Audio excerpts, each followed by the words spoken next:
انا مش عارف اعمل ايه، حاسس ان انا تايه ومشتت قوي. كل ما باخد خطوه لقدام بحس ان انا برجع مليون خطوه لورا. فانا مش عارف بجد.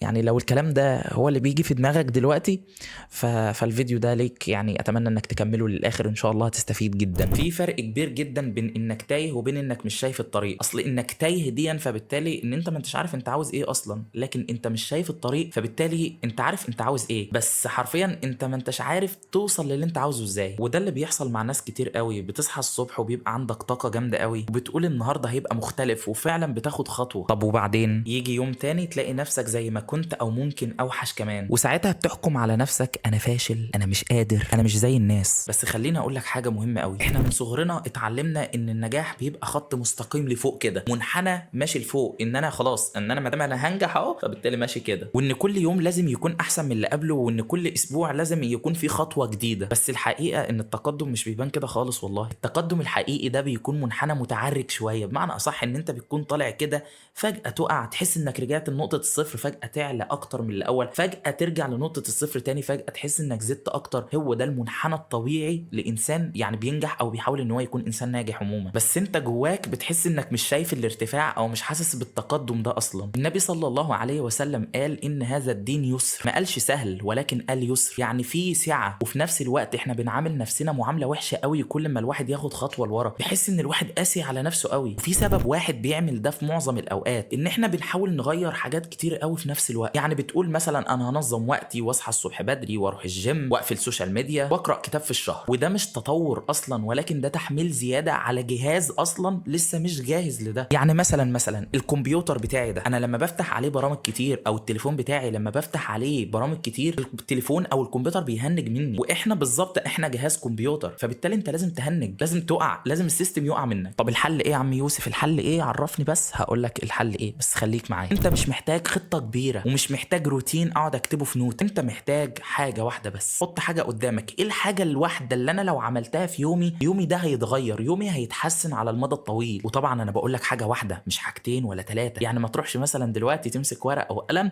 وبعد ما تخلص الفيديو وتقول بص انا هغير الحاجه الواحده دي بس، فتحس ان الحاجه الواحده دي قليله جدا فتقول ايه، لا انا هقدر على حاجتين وثلاثه واربعه. لا، انا مش عاوز منك اكتر من حاجه واحده بس. ولما تثبت على الحاجه الواحده دي ساعتها بقى يجي الدور الثانيه والثالثه والرابعه والخامسه وهكذا. ربنا سبحانه وتعالى بيقول لنا ان مع العسر يسرا. ربنا سبحانه وتعالى قال مع، ما قالش بعد العسر يسرا. يعني في وسط زحمه الخنقه واللي بيحصل لك ده كله انت الفرج ماشي معاك، الفرج في نفس الوقت، بس لازم تفضل ماشي في طريقك علشان تلاقيه. فبص يا صديقي، من الاخر كده التشتت اللي انت حاسس بيه ده مش فشل خالص والله، ده دليل انك واعي وحاسس بالمسؤوليه وعايز تكون احسن. ودي حاجه على فكره مش عند ناس كتير. والمشكله على فكره مش انك تايه خالص، ولكن المشكله انك بتحاسب نفسك بمعيار غلط خالص. ابدا بحاجه واحده واعملها كل يوم وسيبها تبني نفسها بنفسها. ومن سلك طريقا يلتمس فيه علما سهل الله له طريقا الى الجنه. يعني كده كده الطريق موجود، بس انت محتاج تفضل ماشي وبس يا صديقي. وده الكلام اللي انا كنت عاوز اقوله لك، واتمنى انك تكون استفدت من الفيديو. ولو حاسس ان في حد تايه زيك، او مش تايه بقى، مش هنقول تايه، لو حاسس ان في حد حاسس بنفس الاحساس اللي انت حاسه فوري له الفيديو ده، ممكن يفيده. واتمنى انك تشاركني كده تقول لي ايه